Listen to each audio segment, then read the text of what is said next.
What's up, guys? Happy Friday. I think that we're going to be releasing these videos on Friday, so if you're watching this the day that we released it, happy Friday. Hey, I'm Sammy. I'm Spencer Robbins, and we run A Life of Free. If you haven't already, subscribe to our channel, like, and share it with a friend. Do it. Do it now. Do it. Do it.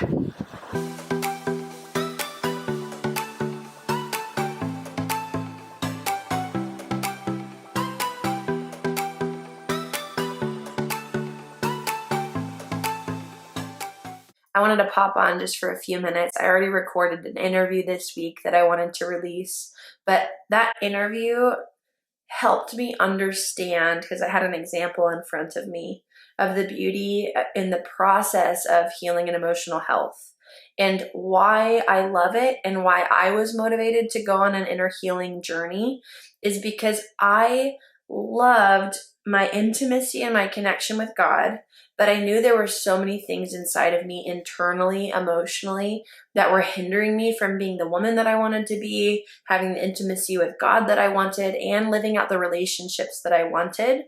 And what I've loved about the emotional health journey and why I would invite you to come into the emotional health journey is because I personally believe it's the only way that we can fully come alive.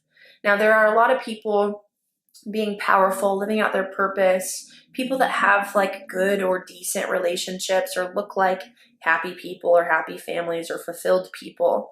But I don't think that we can be fully alive if we're not fully aware of what's going on inside of us. You know, there's that saying that ignorance is bliss. And honestly, to me, like if we're constantly living in ignorance of who we are and what's going on inside of us, I think that there's sometimes an internal chaos that's happening inside that we don't realize until it finally catches up with us, or until we finally have a nervous breakdown, or until that relationship finally comes crumbling down, or it starts manifesting into our physical body, and now we have all of these health issues because we've internalized our pain. And I don't personally believe that ignorance is bliss. Sometimes sounds like a good idea, but why I was motivated to go on my healing journey and getting emotionally healthy is so that I could fully come alive.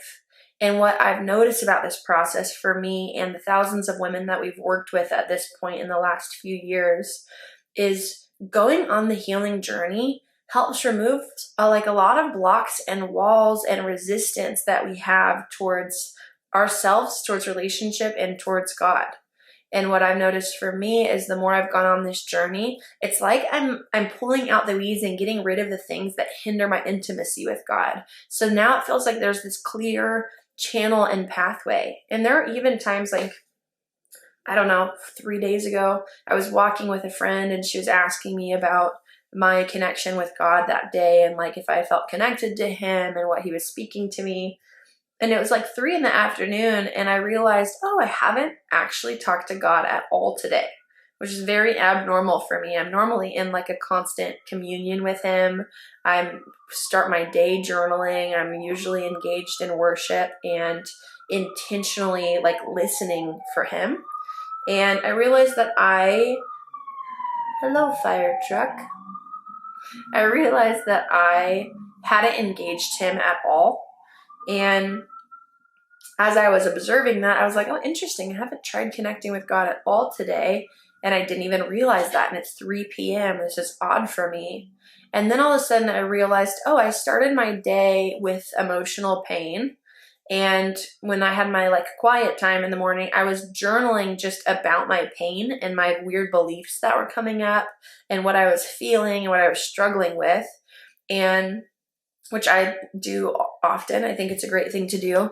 But what I realized is that I was so ready to get out of pain that I went into self-sufficiency. Like, I'm going to get through this and I'm going to get out of it so that I can just feel good again. And I went into trying to fix myself, and I actually walled up towards God that day, which is not wrong. It's not bad. I was noticing it and I was viewing it like, oh, I'm learning about myself today. And in the process of getting aware of my connection with God and of what was going on inside of me, I was able to find helpful information like, oh, I started doing this in my own strength again just to avoid pain, when really what I need to do is get to process through the pain in partnership and in reliance with God, because that's where intimacy is birthed.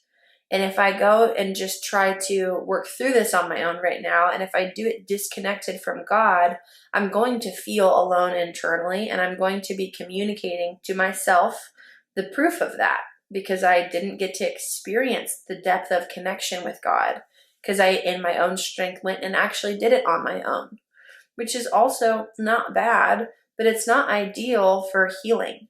I think a huge human fear, I think it's probably the fear of most humans, is that we will be alone. There's this fear that, like, I'm going to be stuck alone, and I'm not going to have people, and I'm not going to be known, and I'm not going to be seen, and I'm not going to be loved. And maybe you're like me, where I found a lot of comfort in being alone. It actually felt like the safest place to be, and simultaneously one of my most painful experiences, feeling like there wasn't anyone there for me. But in this fear and in this pain, if we can actually step out of that self-sufficiency and invite God into it, we get our core needs met, which is connection and intimacy. I get to be seen, known, and loved in my pain. And so as I was realizing, oh, I went into my self-sufficiency again today and I disconnected from God, I could feel my heart kind of walled up towards him. And I just was like, oh, God, I want you. I want intimacy with you.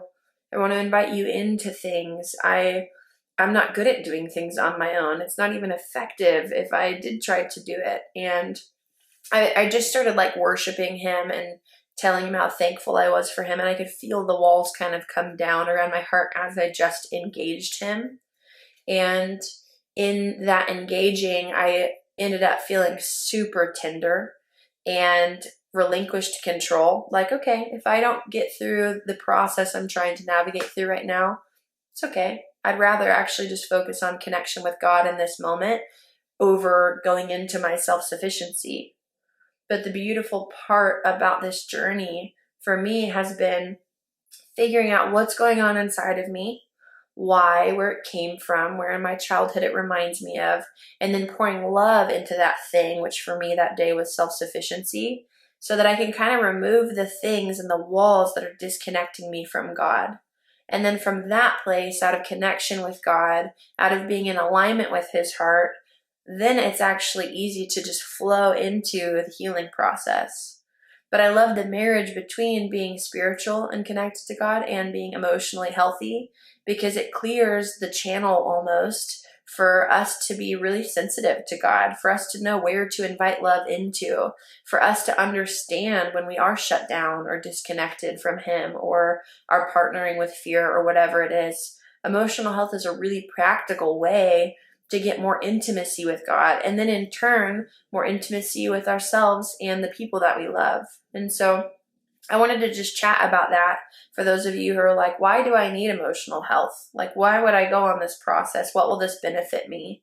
Well, it will benefit you actually getting to come fully alive in who you are and who God created you to be, so that you can have amazing, thriving relationship with him, with you, and the people in your life, or the people that will be coming into your life.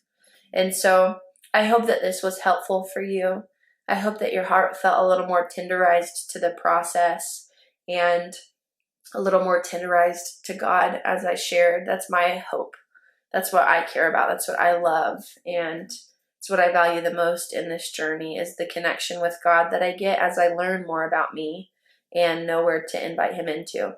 So if you love this, if this is helpful for you, if you're like, I have value for the emotional health journey and inner healing, but I don't know how to do it, or I don't know what the steps are, we actually have courses for that. So if you want that and you're hungry and excited about it, click the link below. It's in the description. You can watch our live workshop if you haven't already. And then from there, you could book a call to see if you'd be a good fit for our programs. So I hope that you enjoy. Don't miss out on getting crazy freedom and radical connection with God and you and the people that you love in life. Love you guys.